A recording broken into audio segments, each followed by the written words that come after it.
We had an investment in the National Stock Exchange of India. We own 5%, which we sold last year.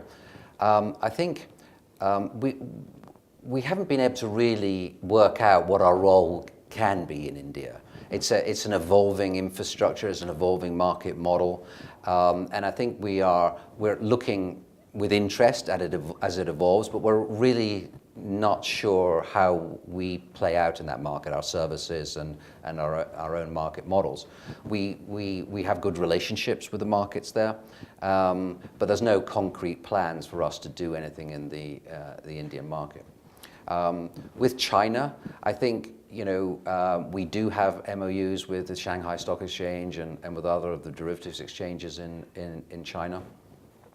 But I think our strategy here will be to try and work with the Hong Kong Stock Exchange in terms of, because they're going through an evolution of their technology, they're upgrading their technology, they're moving to a liquidity hub type of model. So we think that working with the Hong Kong Exchange will be a good entree for us to, one, to work with a very important exchange in this region, but two, as they establish themselves as the window, the international window on the mainland markets, we think that's a good place for us to be as well. And it seems that people are starting to be comfortable with that as well. That's a good role for Hong Kong in terms of, because it has a very mature market model here. It's got a very robust infrastructure. It's got the necessary components that make up, because it's more than just technology that makes up a market. It's the rules, the regulation, the lawyers, the accountants, and everything that go into making a capital markets community, and that is, very well established here in Hong Kong. So I think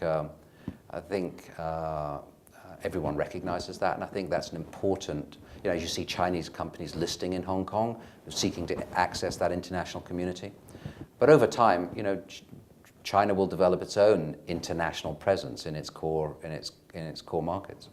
I think it's good for Shanghai, and I think what we're seeing is that the mainland, the government are actually recognize that now. They see that this is an important market to enable Shanghai and others to develop as a truly international, marketplace. So, yeah, I think Hong Kong, have a great role to play for a significant number of years.